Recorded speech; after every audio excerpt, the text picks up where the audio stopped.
Tu as l'apparence, tu as l'avatar de quelqu'un qui est en train de move on. Mais est-ce que dans ton esprit, tu as aussi move on? Ça, elle ne sait pas. Et ça, consciemment ou inconsciemment, elle va le tester. Surtout que le mec qu'elle veut vraiment ne fait rien de concret. Non, lui, là, sérieusement, move on.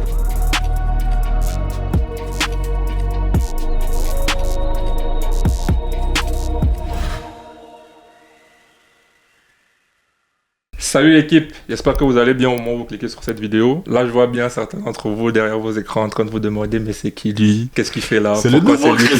Pourquoi c'est lui qui fait l'intro? Mais je sais également que les plus fidèles de la chaîne m'ont déjà sûrement vu dans la première vidéo que j'ai tournée avec le Christianich. On va vous mettre la vidéo en description, vous pourrez aller rechecker si vous voulez. Pour les autres, je me représente vite fait, Raïm, ingénieur en télécommunication, féru de sport en général, mais en particulier de basketball et d'entraînement en gym. Et aujourd'hui particulièrement, et accessoirement, je m'accapare de la chaîne pour driver un peu les échanges qu'on va avoir aujourd'hui sur un sujet assez intéressant d'ailleurs. Ça va être le concept de roue de secours. Bien sûr, pour m'accompagner sur cette vidéo, je serai avec le Christianich lui-même. La vibe est différente. Ça, mon gars, vibe est différente. Je suis invité dans ma chaîne aujourd'hui. Qu'est-ce que ça fait? J'ai l'honneur d'être reçu par Raïm sur ma chaîne. Ah, voilà, hein. moi, je prends mes aises. Hein. J'espère que ça va bien se passer. Voilà, normalement, ça devrait. On va kiffer. Du coup, tu es prêt? Ça fait archi longtemps. Bref, je suis prêt, Raïm. Est-ce que tu es prêt, du coup, pour nous entretenir sur ce sujet? Je suis prêt. Ok, let's get it. Let's go. Du coup, j'aimerais bien qu'on commence cette vidéo en définissant déjà le concept de roue de secours. Ouais. Donc, pour toi, ça veut dire quoi exactement être une roue de secours et pourquoi tu penses qu'aujourd'hui c'est important d'en parler? Très bonne question. Très bonne question. On va faire simple. Tu n'es pas la priorité. Tu n'es pas la cible première de la meuf que tu vises. Tu peux être le deuxième, tu peux être le troisième, tu peux être le quatrième, tu peux être le cinquième choix. Voilà. Bref, quand elle pensait, quand elle visait, quand elle réfléchissait, quand elle se projetait au niveau de la relation amoureuse, ah non, c'était pas toi. Mais bon, par un concours de circonstances, la vie n'est pas linéaire. Elle s'est retrouvée à devoir se contenter de toi. C'est ça pour moi le concept, en gros, de roue de secours. Et pourquoi est-ce que c'est important d'en parler aujourd'hui? Parce que la vérité, beaucoup de gens, je sais que nous tous on est des hommes, on a un ego, tu vois. On a un ego. Tu as envie d'être le premier, le seul, le premier à avoir couché avec elle, le seul à avoir couché avec elle, le premier, son premier amour, son seul amour. Franchement, ton ego d'homme, tu as envie d'être le premier. Mais la vérité, c'est que on va entendre, j'ai entendu ça tellement de fois, même venant de la part des coachs dating. Que n'accepte jamais d'être une roue de secours. N'accepte jamais d'être une roue de secours. Mais gars, on est dans la vraie vie. Tout le monde peut pas être le premier choix. Moi, je suis pas un charlatan, désolé. Enfin, j'espère que je... Moi, j'ai pas les intentions d'être un charlatan. Donc, moi, je suis réel. Les gars, la vérité, c'est que la plupart d'entre vous, vous êtes et vous serez des roues de secours. Le second choix, voire le troisième choix, voire le cinquième choix. Et dans le pire des cas, c'est même pas le choix. Hey, oui, c'est vrai que... Mais bon, on va pas aborder ça. C'est pas le sujet d'aujourd'hui. C'est pas le sujet d'aujourd'hui. Les gars, hey, ne m'envoyez pas de mail. C'est lui l'autre aujourd'hui. C'est lui l'autre. Mais c'est pas le sujet de la vidéo d'aujourd'hui. Voilà. Aujourd'hui, on parle du principe que vous êtes parmi les choix. Et voilà, on va développer à partir de là. Donc, finalement, je pense que l'analogie roue de secours est assez bien trouvée. Parce que ça se passe un peu comme avec une voiture. Hein. Ouais. Donc, tu as une roue de secours qui est, voilà, au fond de ta voiture, dans le coffre. Ouais, bon, de temps en temps, quand même, tu viens, tu vérifies qu'elle est bien gonflée tous les 3 mois. Tu vérifies qu'elle est bien gonflée. Mais voilà, en fait, elle a d'importance et elle ne devient vraiment intéressante qu'au moment où, voilà, moment où le pneu principal se creve, quoi. Voilà. Donc, et ça en dit long sur la suite de la vidéo, ce qu'il vient de dire là. Ça en dit long sur la suite de la vidéo. Finalement, l'analogie est assez intéressante. Mais du coup, le Christianich, quels seraient les signes qui te permettraient, par exemple, de savoir que là, je suis en face d'une fille dont je suis pas le premier choix. Clairement, je suis sur le côté. Donc finalement, je suis la fameuse roue de secours. Ah, c'est important de savoir quels sont les signes que je ne suis clairement pas le choix principal de la meuf que je drague, de la meuf que je cible. J'ai répertorié quelques signes, pas forcément dans l'ordre, hein. petit disclaimer, je ne dis pas que si tu vois un signe, ça veut dire que tu es forcément à la roue de secours. Non, c'est juste des signes que tu es probablement à la roue de secours. Mais par contre, si sur tous les signes que je vais lister, je te reconnais dans plus de 2 ou dans plus de 3... Il n'y a pas fumée sans feu généralement. C'est que c'est compliqué. Un seul, il n'y a pas encore mort d'homme. 2 encore, il n'y a pas encore mort d'homme. On ne sait pas, mais il n'y a pas encore mort d'homme. Mais si tu te reconnais dans plus de 2 ou dans plus de 3, vas-y, c'est compliqué. On est bien sur la phase, on est encore en train d'essayer d'apprendre à se connaître. Dans la relation, dans le couple, dans le mariage, c'est autre chose. Moi, je suis là, je parle de quand tu es encore en train d'essayer d'apprendre à connaître la meuf. Voilà. Le premier signe que tu as une meuf en face de toi qui te prend comme une roue de secours, qui te prend comme un gars qu'elle garde sous le coude, c'est que cette fille n'initie jamais quoi que ce soit avec toi. Elle ne va jamais envoyer le premier message. En fait, elle peut même flirter avec toi. Elle peut même aller en date avec toi. Peut-être même que vous avez déjà eu des rapports intimes tous les deux. Mais poteau, 1 semaine, 2 semaines, 3 semaines, après 4 semaines, après 1 mois, après 2 mois, la meuf là, si ce n'est pas toi qui envoie le premier message, il n'y a rien qui va se passer. C'est toujours à toi d'envoyer le premier message. Poteau, je pense que ce signe-là, si tu l'as, il n'y a même pas... Je crois que c'est le signe ultime. Bon, après, si on est sur une fille assez timide, je sais pas. Ah, désolé, laisse-nous ça. Laisse-nous ça. Mince. Genre, après 1 mois, après 2 mois, vous allez en date. Pour certains, même, elle a déjà libéré, entre guillemets. En fonction des principes d'un chacun. Mais c'est toujours à toi de tout faire, de tout organiser, d'envoyer le premier message. Jamais... Non, poteau. Ouvre les yeux. Ouvre les yeux, poteau. Ouvre les yeux. Cette meuf-là ne t'a pas en priorité. Ça, c'est le premier signe. Et je sais que beaucoup, vous êtes nombreux à vous reconnaître à l'intérieur. Ça, ce signe-là, moi, je pense que c'est le signe ultime. Likez la vidéo, commentez, partagez, donnez votre avis en commentaire, racontez-nous vos anecdotes. Ceci étant dit, on continue. Le deuxième signe, comme j'ai dit, ce n'est pas forcément en ordre. Une fille qui annule très souvent les dates. Genre, ok, vous avez convenu d'un date. Il y a des fois, elle vient.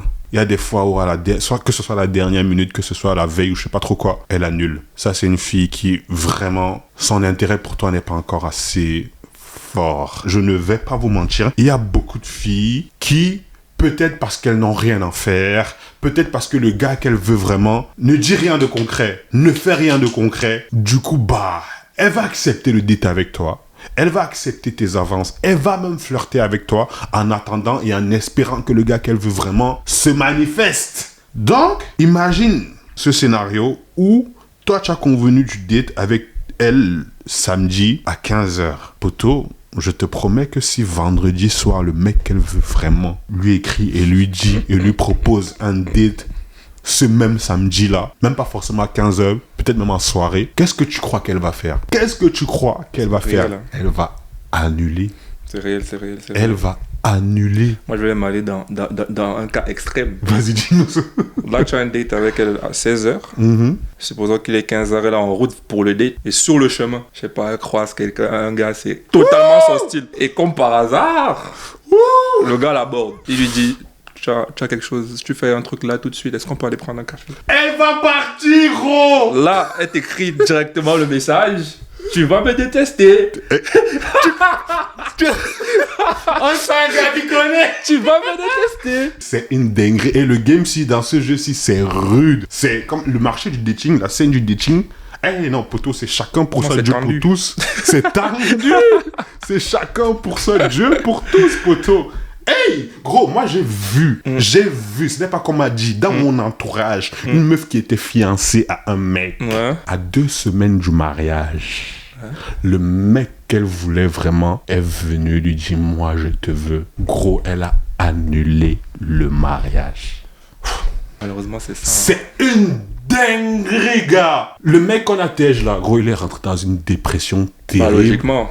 J'avoue que là, c'est dur parce que ça arrive vraiment 2 semaines avant le mariage et malheureusement, il y a beaucoup de mecs, du coup, qui ne sont pas forcément conscients d'être le deuxième choix de leur femme. Enfin, d'être avec une femme qui finalement est avec eux juste parce qu'elle n'a pas eu ça, elle n'a pas pu avoir son option principale. Exactement. Et finalement, c'est ça le danger, c'est que le truc avec le premier choix, c'est que le premier choix, quand il revient, mon gars, c'est tendu. C'est tendu. Il faut vraiment que tu sois devant une meuf assez mature pour passer au-dessus de ses sentiments et se dire que voilà, là, je suis en train de construire quelque chose de sérieux. Et non, et là, c'est tendu. Mais c'est trop compliqué.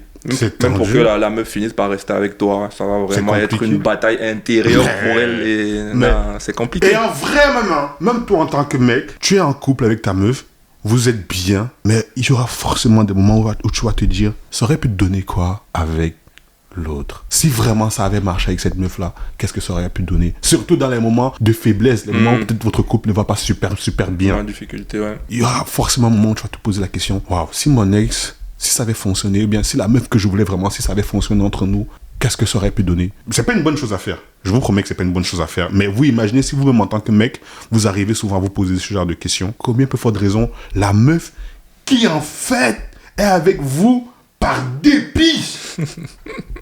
Mais en plus de ça, le gars qu'elle veut vraiment revient. Ah, poteau. Gros, moi, littéralement, mon frère m'avait écrit une fois. Il m'a montré les messages. Pas qu'il m'avait écrit, il m'a montré les messages, littéralement le screen. Une meuf qui le voulait, mais qui n'a pas pu l'avoir. Du coup, elle s'est mise avec son pote. Et elle lui a envoyé le message comme quoi, qu'il y a des moments où, quand ils ont leur bail, qu'ils couchent ensemble, elle pense à lui. Mais ça, c'est moins rare qu'on le croit. Hein. Moi, à l'époque, quand j'étais archi naïf, là, quand j'étais un gros bootman, comme on dit chez nous au pays, moi, je voyais les femmes comme des innocentes. Je voyais les femmes comme des anges, gros. Je ne pouvais pas imaginer. C'est quand j'ai commencé à level up, à devenir une meilleure version de moi-même, que j'ai commencé à pouvoir, entre guillemets, attirer des femmes. Et que j'ai vu vraiment comment les femmes se comportent avec toi quand elles sont attirées par toi. C'est là où je me suis dit, mais attends, mince. Et mon frère m'a dit un truc qui résonne en moi jusqu'aujourd'hui, c'est qu'il y a tellement de mecs, peut-être même la plupart des mecs, ne connaîtront jamais l'expérience d'être avec une meuf qui les kiffe vraiment. C'est pour ça que quand vous tombez dessus, il faut garder, hein, les gars. Gardez. Genre, quand il me fait vraiment attirer sexuellement par toi, ah gars, constamment en train de vouloir te toucher. Or, quand elle est avec toi par dépit, gros, tu peux même mettre ta main sur son épaule comme ça, fait...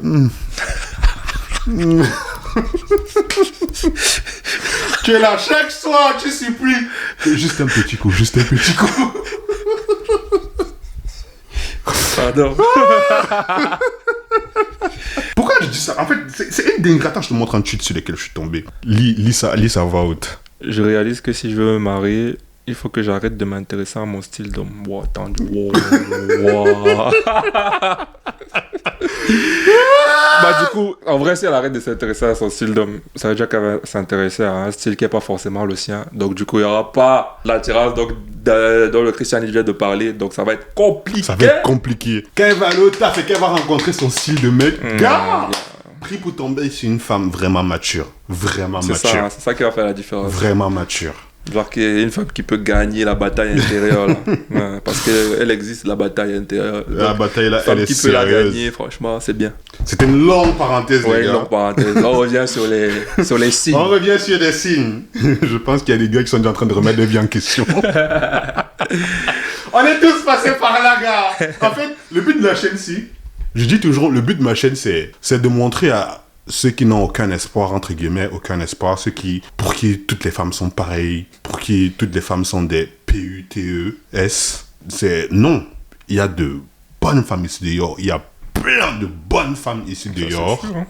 Mais c'est aussi de réveiller le naïf. Ouais. Certes, il y a beaucoup de bonnes femmes dehors, mais toutes les femmes ne sont pas forcément, comme on dit en anglais, suitable pour toi. Il y a beaucoup de pirates ici dehors, poto. Et tu ferais mieux de te réveiller et de savoir comment mettre les bons filtres pour savoir filtrer qui est-ce que je dois choisir comme meuf, comme épouse. Un autre signe, ça, il y en a, vous allez vous reconnaître à l'intérieur de ouf. Tu as l'impression qu'il y a un bon feeling entre vous. Il y a clairement un bon feeling entre vous, mais à chaque fois que tu veux passer à la vitesse supérieure, elle te fait comprendre qu'elle n'est pas prête. Après, je te l'accorde. Il y a de fortes chances que ce soit juste parce que tu es en train d'aller plus vite que son rythme. Tu es peut-être en train d'être trop pressé. Parce que oui, quand tu es trop pressé aussi, le moteur de la meuf cale. Enfin, pour ceux qui ne comprennent pas ce que je dis, allez regarder la vidéo sur comment faire grimper l'intérêt d'une meuf. On va vous la mettre en description ici. Il y a de fortes chances que oui, ce soit juste ça, c'est que tu es trop pressé. Mais il y a de très très fortes chances aussi que ce soit juste parce que, poto, tu es une roue de secours. Tu es le mec qu'elle a sous le coude en attendant que le mec qu'elle veut vraiment se manifeste. Oui, tu lui as dit que tu n'es pas prête, mais tu es étonné que 2 semaines après, elle se mette en couple. Moi, ça m'est arrivé. Elle était pas prête pour toi. En fait, c'est ça. Ouais. Moi, ça m'est arrivé, je me souviens, il y a quelques années. Une meuf là, je la kiffais de ouf. Et là, moi, je lui ai proposé, j'avais aussi 0 game. Hein. Franchement, il y avait un bon feeling entre nous. On s'entendait bien, on discutait bien. Il y avait même une vibe de flirt et tout. Et quand moi, je lui ai fait comprendre que, gars, moi, j'ai envie de mettre de la vitesse supérieure. Elle m'a fait comprendre que non, elle n'est pas prête. Elle veut se concentrer sur ses études d'abord. Pourtant, la phase de flirt ne la dérangeait pas forcément. Gros, pas du tout. Elle réceptionne bien la phase de flirt. Mais quand tu commences à parler trop français, c'est là que ça cale. C'est ça qui fait la différence, justement, avec, comme il a dit, parfois, c'est juste que vous allez trop vite. Quand tu vas trop vite, en fait, la meuf te fait directement ressentir, même dans la phase de flirt, tu ressens directement que, en fait, là, elle me met des stops, tu vois. Exactement. Mais en fait, elle ne mettait pas de stop. Dans ces cas-là, elle te met aucun stop. Elle te met aucun stop. Mais dès que tu veux vraiment parler français, elle te dit qu'elle n'est pas prête. La meuf là, clairement, elle m'a dit qu'elle n'était pas prête. Elle voulait se concentrer sur ses études. Mais gros, je te promets que 2 semaines après, elle s'est mise en couple. J'étais dépassé.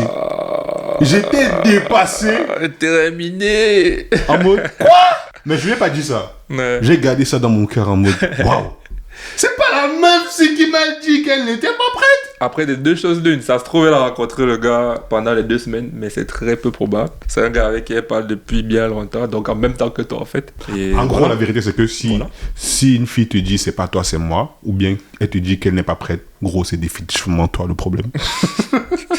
Quand elle te dit je ne suis pas prête, c'est je ne suis pas prête pour toi. En fait, tu n'es pas le mec qui me donne envie de sortir de ma zone de confort. Peut-être même que oui, peut-être qu'elle a des principes, peut-être qu'elle a des... Parce que oui, tu vas rencontrer des filles qui ont des principes. Peut-être qu'elle a des principes, peut-être qu'elle est dans un mood, dans une phase où, oui, elle veut vraiment se concentrer peut-être sur ses études, sur son travail, ou bien sûr, je ne sais pas quoi. C'est vrai, mais sache qu'il y a toujours le mec là qui peut casser toutes les règles qu'elle s'est mises. Et tu n'étais juste pas ce mec là. Et c'est ok. Faut l'accepter tranquillement. Ok. Tu passes à autre chose. Et c'est Bye. ok. Last but not least, il y a un signe que tu es clairement la roue de secours. C'est qu'elle te le dit. Oui, certaines filles vont clairement te dire qu'en fait, tu viens au mauvais moment.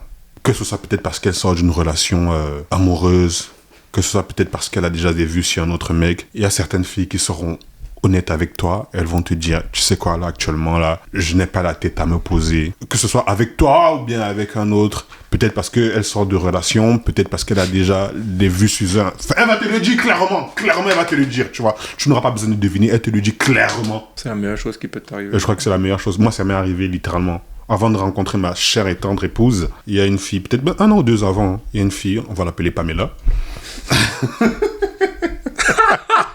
J'ai rencontré Pamela. Pamela, c'était grave le style de fille que je kiffe, tu vois. Genre, que ce soit au niveau de son physique, au niveau de sa personnalité, au niveau de ses ambitions. Franchement, Pamela avait littéralement tout pour me plaire. Et tu sais, moi, je ne passe pas 4 chemins. Sans te dire que je veux te marier, je te fais comprendre que tu m'intéresses. Assez rapidement, j'ai fait comprendre à Pamela qu'elle m'intéressait. Elle m'a fait comprendre que elle s'en veut. Parce que son cœur, ses émotions sont déjà ailleurs, tu vois. Elle me voit, elle voit comment je suis un bon mec, elle voit comment je coche tous ces critères aussi. Mais malheureusement, elle ne peut pas me donner, elle ne peut pas être disponible émotionnellement pour moi. Et moi, je lui ai fait comprendre, ok, c'est pas grave, je me retire. Donc en fait, les gars, je pense que parmi ces signes-là, j'imagine qu'il y en a d'autres que je n'ai pas forcément répertoriés. S'il y en a d'autres que j'ai oubliés, n'hésitez pas à écrire en commentaire. Mais du coup, moi, j'ai quand même une question, parce que la manière dont tu as abordé le sujet, Pamela, ça m'intrigue un peu.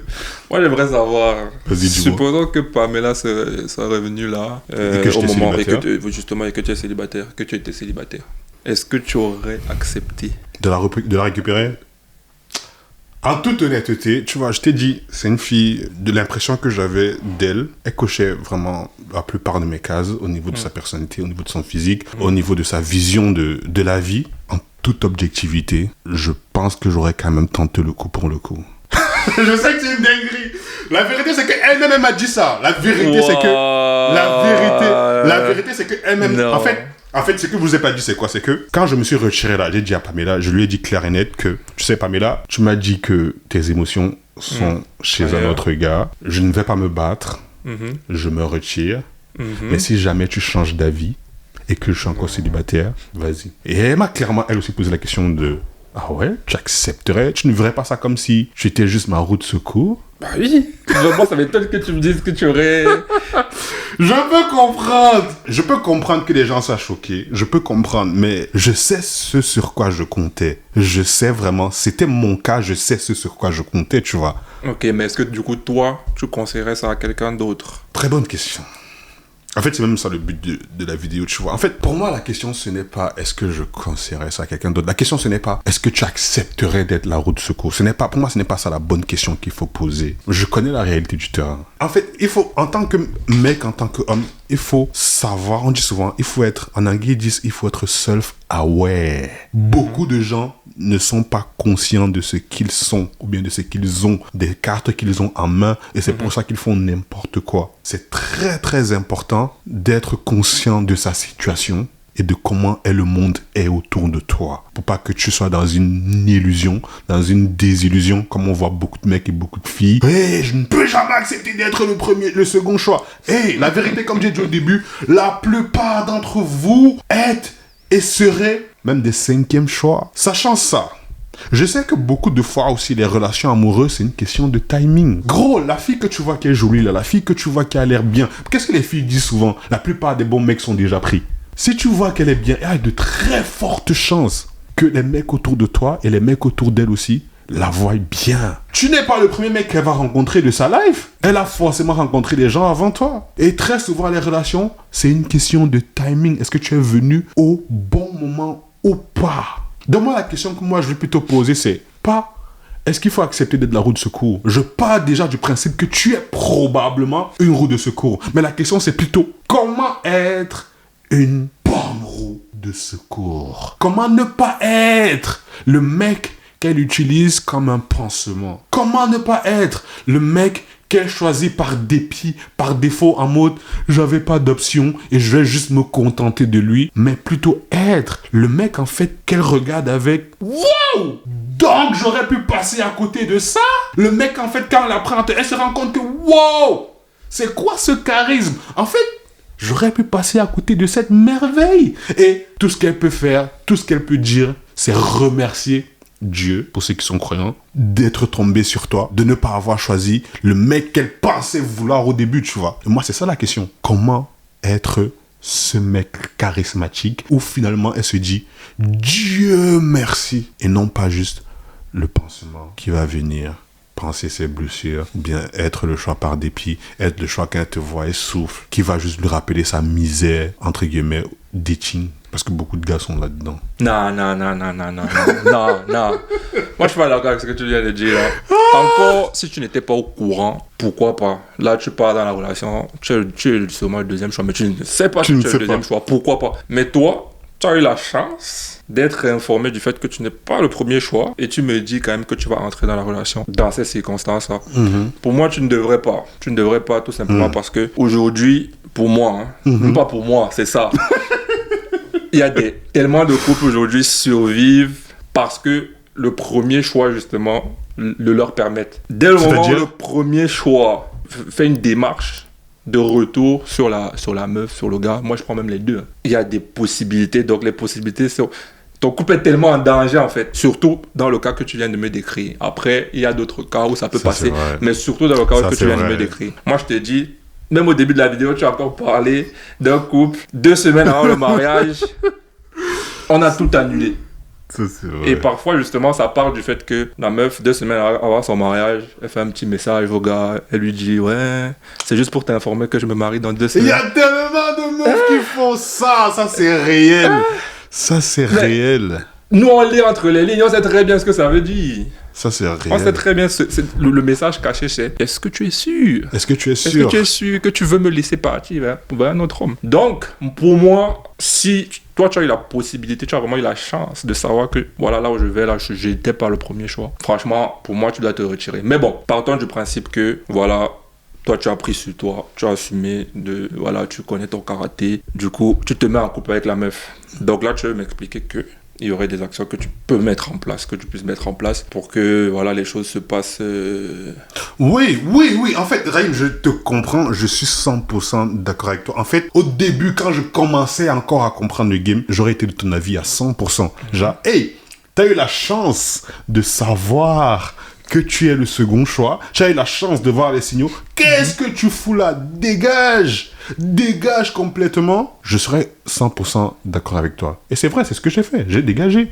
Mais par contre, moi, j'ai dit, j'aurais repris. C'est différent. J'aurais repris, pourquoi? Parce que si elle fait la démarche de décider qu'elle revient, je vais mener des actions, entre guillemets, rétroactives.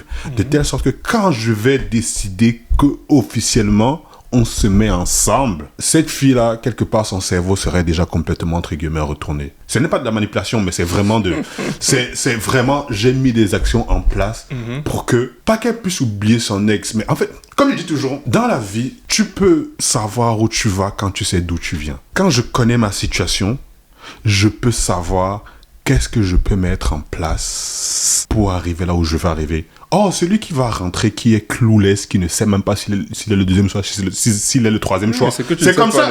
Non, si, justement, c'est ça qui te tue parce que tu ne sais pas. Moi, je dis, mon peuple périt faute de connaissance. Mon peuple périt faute de connaissance. C'est pour ça que je fais la vidéo aujourd'hui, pour informer les gars. Parce que la vérité, comme j'ai dit, la plupart des gars seront le deuxième, troisième, quatrième, cinquième choix. Et c'est justement parce qu'ils ne savent pas ça. C'est justement parce que c'est un avantage de savoir. Parce que là, tu peux commencer à mettre un plan d'action qui ne va pas te faire te retrouver dans cette situation où ton couple est sérieusement en danger à cause d'un parti tiers. Ouais, ok. La vérité, c'est que, reprenons simplement, je veux te garantir quelque chose, c'est que tu ne pourras jamais garantir qu'il n'y aura pas un parti tiers qui va venir menacer ton couple. Tu ne peux pas garantir qu'il n'y aura jamais ça. Tu ne peux pas garantir, mais tu peux limiter les occasions. Reprenons l'exemple avec Pamela. La première chose qu'un mec qui est conscient que ok, la meuf que je veux, elle n'est pas sûre si elle veut de moi ou pas. La première chose que toi, tu dois avoir, c'est une confiance inouïe en toi. Parce que c'est la confiance en toi là qui va te faire comprendre que, ah ouais, en fait, j'ai des options. La première chose que tu dois faire, c'est couper les ponts. Entre guillemets, quand je dis couper les ponts, c'est-à-dire quoi? La première chose que tu dois faire, c'est comme moi j'ai fait là, me retirer. D'abord, ça ne sert à rien de rester là et de me dire, je vais me battre pour l'avoir là tout de suite. Je vais me battre avec le mec qu'elle veut vraiment et lui montrer et lui prouver. Parce que c'est l'erreur que beaucoup de gars font. C'est que je vais te prouver que je suis le bon mec. Je vais te prouver que je suis ce mec-là. Ah non, tu vas finir son confident. Tu vas finir dans la friendzone. La première chose que tu dois faire, c'est de te rendre compte que, poto, hey, certes elle est bien, certes elle coche mes cases. Mais gars, j'ai un mindset d'abondance. Je sais que je peux encore trouver une meuf comme elle demain. Du coup, elle, malgré le fait que je l'aime bien, ou bien que je kiffe bien, je la mets de côté parce que je sais que je peux trouver quelqu'un de bien encore, comme elle l'a, peut-être même mieux que elle aussi. Demain, la première chose que je te demande de faire, c'est de te retirer. Ça ne sert à rien de courir derrière elle. Plus tu cours derrière elle, plus tu perds en respect. Comme on a dit, le point c'est de comment être un bon second choix. Comment être le bon second choix pour qu'il ait tout le respect. Comment être un bon second choix qu'elle trouve charismatique. Comment être un bon second choix qui va même littéralement, qu'elle va décider de revenir, et qu'elle va se rendre compte que, wesh, en fait, j'aurais pu passer à côté de ça. Première chose, c'est te retirer. Complètement, tu coupes tout contact avec elle. Enfin, quand je dis couper tout ton contact, c'est pas que tu la bloques. Hein. Non. Tu ne la... Surtout, poto, ne la bloque pas. Elle doit pouvoir voir ta vie. Elle doit pouvoir continuer de voir tes stories. Elle doit pouvoir continuer de voir que ça ne t'affecte pas le fait qu'elle ne te choisit pas. Elle doit pouvoir voir que tu continues de sortir avec tes copains. Tu continues de t'enjoy. Parfois même, tu poses certaines filles aussi fraîches, voire même plus fraîches qu'elle dans tes stories. Elle doit pouvoir voir ça. Et quelque part, elle-même, qu'on ne te mente pas, je suis honnête, quelque part, ça va piquer un peu. Quelque part, ça va piquer un peu. Mais c'est pas forcément ça le but. Toi, tu vis ta vie. Comme j'ai dit bien, le but ici, c'est de te montrer que tu move on. C'est de montrer que tu as une force mentale pour ne pas courir derrière elle et move on. Continue à enjoy ta life. Deuxième chose, cette erreur que beaucoup de gars font, qui finit par les transformer en pansement, c'est que quand tu as un move on là, je te promets qu'elle va tenter de revenir. Pas de revenir pour se mettre avec toi, mais de revenir pour avoir ton attention. Elle va tenter de revenir pour voir que, ok, il a l'air d'avoir move on, mais est-ce que j'ai toujours la même emprise sur lui? Elle va peut-être envoyer un message. Elle va peut-être tenter. Tu vois, c'est comme quand tu veux absolument move on d'une fille et qu'elle te retend une perche. Tu crois qu'en fait, finalement, elle est en train de changer d'avis. Non! Elle n'est pas en train de changer d'avis, photo. Elle n'est pas en train de changer d'avis. En fait, pour l'instant, tu as l'apparence, tu as l'avatar de quelqu'un qui est en train de move on. Mais est-ce que dans ton esprit, tu as aussi move on? Ça, elle ne sait pas. Et ça, consciemment ou inconsciemment, elle va le tester. Surtout que le mec qu'elle veut vraiment ne fait rien de concret. Non, lui, là, sérieusement, move on. Peut-être même qu'elle est blessée du fait que le mec qu'elle veut vraiment ne fait rien de concret. Donc, elle va forcément chercher un pansement. Surtout si tu es un mec qui a l'air d'être bien dans ses bottes. C'est tellement égo et kiffant. Ça va aussi caresser son ego, tu vois. De se dire que quelque part, ses émotions sont touchées. Quelque part, elle est blessée parce que le mec qu'elle veut vraiment ne la veut pas. Mais regarde, de savoir que tu es toujours là, quelque part, ça amortit un peu. Okay. Donc, consciemment ou inconsciemment, elle va essayer de revenir. Si toi, donc, tu fais l'erreur de croire que, hey, elle est en train de changer d'avis. C'est bon jeu de chat.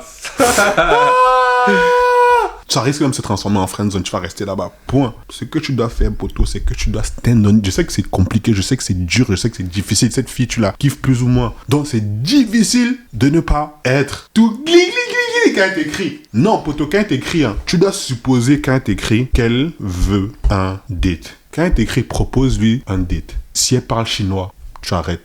Je lui dis clair, je cache que, tu sais, moi, je t'avais dit, voilà ce que moi je voulais, voilà ce que moi je voulais de toi. Si tu n'es pas capable de me donner ça, moi, je suis pas avec toi. Je suis pas là pour faire la conversation avec toi. Je suis pas là pour pianoter par message avec toi. Tu tapes sec! Tu tapes sec! Elle t'envoie un message, propose de date. Point! Si elle dit non, tu mets de côté. Si elle tourne, tu mets de côté. Tu n'es pas là pour faire la conversation au téléphone avec elle ou bien par message avec elle. Ça, c'est littéralement, tu es en train de lui donner de l'attention gratuite. C'est tout ce qu'elle veut de toi. Elle ne veut rien de plus. Elle, c'est déjà le gars qu'elle veut. Toi, la seule chose qu'elle veut, c'est l'attention. Si tu lui donnes déjà ce qu'elle veut, pourquoi elle va faire plus d'efforts alors que je lui donne déjà ce qu'elle veut? Poto, là, ça, c'est la deuxième option. Tu dois couper tout contact. Je sais que tu auras envie de lui écrire souvent. Tu auras envie de répondre à ses stories. Ce sera archi tentant. Tu vas la voir, waouh, elle est belle comme tout. Non, poto, tu n'écris pas. C'est si elle t'écrit que tu lui proposes le date. Et si le date là, elle tourne, tu mets de côté. Ça, c'est la deuxième étape. Et surtout, et dans tout ça, on garde la première étape, hein. Tu es là, tu continues de vivre ta vie, tu continues d'aller au sport, tu continues d'aller au taf, tu continues de sortir avec tes potes, tu te donnes l'impression que tu vis ta vie. Ça doit être réel pour moi. Ça doit être réel. C'est pas un game. C'est pas un game, ça doit être réel. Parce que si c'est juste un jeu, tu ne vas pas t'en sortir, poteau. Tu ne peux pas t'en sortir si c'est juste un jeu. Couper le contact là aussi va t'empêcher de développer des émotions pour elle alors qu'elle ne veut pas de toi. Parce que tu la veux. Et le fait de constamment être en train de pianoter avec elle, d'écrire avec elle, naturellement, ça va créer une connexion émotionnelle entre vous. Et tu auras beaucoup plus de mal à te détacher d'elle. Tu auras beaucoup plus de mal à accepter qu'elle ne veut pas de toi. C'est pour ça que c'est important de couper ce contact-là. Coupe le contact-là. Si tu n'as pas envie de développer des émotions qu'il ne faut pas que tu développes envers une fille qui ne t'a jamais dit oui. Dans ces circonstances-là, tu ne pourras pas move on si tu es déjà émotionnellement connecté avec elle. Tu ne pourras pas. Moi, j'ai clairement dit à Pamela, tu sais quoi, Pamela, moi, je me retire. Si jamais tu as envie, si jamais tu veux, si jamais tu changes d'avis, parce que je sais que les humains ont le droit de changer d'avis. Je sais que l'être humain a le droit de se tromper. Elle ne me connaît pas. Quand elle vient de se rencontrer, elle ne sait pas encore totalement qui je suis. Donc, je lui accorde, entre guillemets, le bénéfice du doute. Je lui donne ce truc de, ok, tu as le droit de te tromper, tu as le droit de ne pas te rendre compte que I am him. Tu as le droit de ne pas te rendre compte que I am him. mais poto, je sais que tôt ou tard, tu vas finir par te rendre compte que I am him. Pas parce que j'ai fait une action, mais parce que de toi-même, tu l'as vu. C'est pour ça que, je dis encore, je suis ok avec le fait qu'elle change d'avis, avec le fait qu'elle revienne. Parce qu'elle s'est rendue compte que Péchi, je suis en place. Elle s'est rendue compte de ça.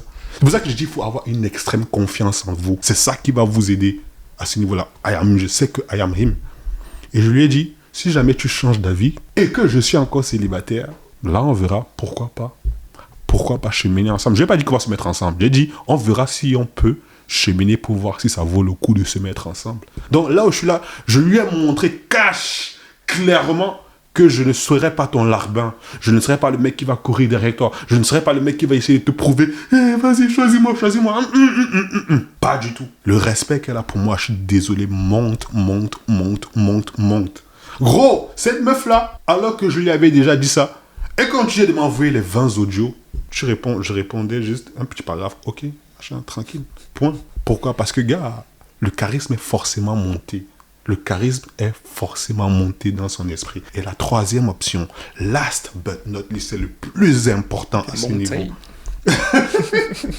C'est le plus important à ce niveau, la troisième option. Quand finalement là, elle décide de changer d'avis, peut-être, j'espère, pas peut-être parce qu'il vient de sortir une relation rocailleuse. Non, ça c'est les bails de pansement. Mais parce que, oui, elle s'est rendue compte que, non, ce mec-là, non seulement il est charismatique, il y a plein de meufs de ma trempe, ou même encore plus fraîches que moi, qui veulent de lui. Peut-être ça vaut le coup de voir qu'est-ce qu'il a dans le ventre. Qu'elle finit littéralement par changer d'avis. Là, c'est à ce moment-là que tu dois remettre les pendules à l'heure. Ne l'accepte pas directement. Elle est revenue, c'est très bien, mais ne l'accepte pas directement. Là, ce que tu dois faire, écris-lui, ou bien appelle-la, envoie un message. La vérité, c'est que, tu vois, tu es dans une situation où tu reviens, où je suis en train de vivre ma vie, mais tu es en train de revenir, et j'ai besoin. Fais-lui comprendre ça clairement. En fait, il faut être transparent. J'ai besoin de savoir que tu es là, pas pour de mauvaises raisons. Et juste pour ça, j'ai besoin d'un gage de ta bonne foi. Mets un gage. Dis-lui clairement, j'ai besoin d'un gage de ta bonne foi. Tu vas choisir le gage que tu veux. Pendant 1 mois ou 2 mois, ce sera elle seule à initier tous vos premiers messages. Peut-être pendant les 2 premiers dates ou les 3 premiers dates, ce sera à elle de payer le date. Mets un gage de bonne foi. Et si tu sais qu'elle vient de sortir de relation, ne te...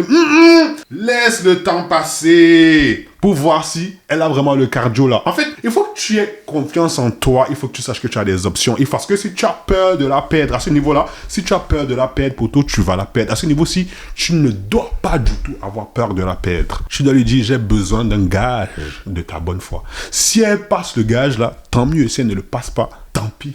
Vous-même, vous choisirez quel gage vous allez choisir. Moi, perso, je serai dans un gage de les 3 premiers dates ou les 4 premiers dates. C'est toi qui payes, en fonction des principes de tout un chacun. Je sais qu'il y a d'autres gars qui vont dire... Je sais qu'il y a d'autres gars qui vont dire... Premier, deuxième date, c'est chez moi. Je ne me casse pas la tête, tu viens chez moi.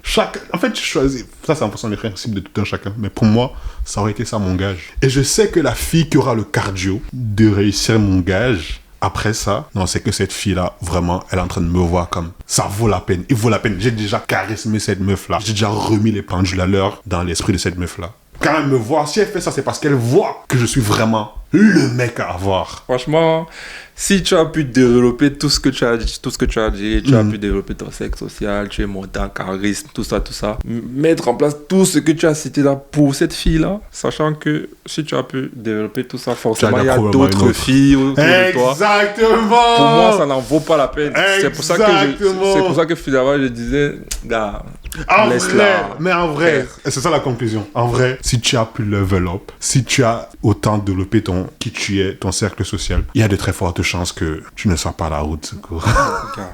Il y a de très fortes chances que... Et même dans ton cas, là, au final, tu n'es plus la route. Oui, au final, c'est ça que je dis. Dans ce cas-là, tu n'es plus la route de secours techniquement, mais tu es quand même le second choix. Ouais, tu vois, tu es quand même le second choix. La vérité, c'est que on n'a jamais discuté de ça avec ma femme, mais je ne suis pas sûr que j'étais son premier choix. Mais je sais que dès qu'elle a vu le potentiel, elle s'est vite dit, et lui là, je dois le serrer. Tu vois, à la fin de la journée, ça revient à ça. Ça revient à juste montrer sans prouver à la fille que tu es I am him, que tu es him. Finalement, tu changes de statut en vrai. Ouais. Le but de cette vidéo, vraiment, c'était pour dire, gars, ça ne sert à rien de vouloir courir vers une les choses se font naturellement, en fait. Ça ne sert à rien. En voulant courir derrière une femme, si elle finit par t'accepter, en voulant prouver par tes actions que tu mérites une femme, tu as de très fortes chances de finir en tant que mec pansement ou en tant que mec qu'elle a choisi par dépit. Et le genre de mec là, c'est le genre de mec qu'on trompe beaucoup. Ouais, franchement, va vivre ta vie. Tu la vis à fond. Donc, normalement, tu évolues. Tu essaies de mettre des choses en place pour évoluer. Que ce soit financièrement, physiquement, tout. Voilà, tu vis ta vie chill. C'est pas pour elle que tu le fais. Tu le fais juste pour toi, pour vivre ta vie. Et normalement, les choses vont s'enchaîner. Tu seras même finalement surpris de voir que finalement, c'est toi qui as la flemme même de la meuf. De la meuf, en fait. Donc, finalement, c'est... Ouais. Et la vérité, c'est que pourquoi je dis même ça, pourquoi c'est si important, pourquoi j'ai dit tout ça, c'est parce que, tu vois, ça peut arriver qu'un mec ne soit pas forcément à fond, il n'a pas forcément la tête vraiment aux relations, mais il est ouvert. Comme dans mon cas à cette époque-là, quand j'ai rencontré Pamela, je n'ai pas forcément la tête aux relations, ce n'est pas quelque chose que je recherchais, mais j'étais ouvert. Donc, il y aurait pu avoir la possibilité que je continue ma vie sans forcément trouver de meuf avec qui je veux me poser. Si elle était revenue, ça aurait pu le faire. Mais j'aurais déroulé ce plan d'action-là. Ouais. Mais malheureusement, ou très très heureusement, avant qu'elle n'ait pu, ou bien avant qu'elle n'ait eu le temps, avant qu'elle n'ait eu l'occasion de pouvoir dire « Ok, vraiment je change d'avis » par le fruit d'un concours de circonstances, j'ai trouvé celle qui est aujourd'hui ma chère et tendre épouse, tu vois. Donc, ouais, ça peut arriver, tout dépend, ça dépend du contexte. Mais en fait, là, c'était le plan d'action à dérouler si tu dois récupérer une ex qui t'attège, ou bien si tu dois récupérer une meuf qui ne voulait pas vraiment de toi. Pour ne pas finir le pansement, il faut absolument que tu déroules ce plan d'action-là. Mais ouais, tant que tu me dis que l'objectif, c'est pas elle, moi je suis d'accord. Si l'objectif, c'est elle, tu ne pourras pas faire tout ça. Dès qu'elle va t'envoyer un message, tu vas courir. Notification Pamela. Tu vas y envoyer un message, Pamela, qu'est-ce que je t'ai fait? Pourquoi tu ne veux pas de moi, Pamela? Pourquoi tu ne veux pas de moi? En tout cas, non, moi j'ai kiffé vraiment l'épisode avec notre hôte. On remercie, on dit merci à notre hôte. On a kiffé. Si vous voulez le revoir, n'hésitez pas à smasher les commentaires. Je verrai si je peux. Voilà, il verra s'il peut. Il veut que je cours derrière lui comme Pamela. Likez, abonnez, partagez. On est ensemble.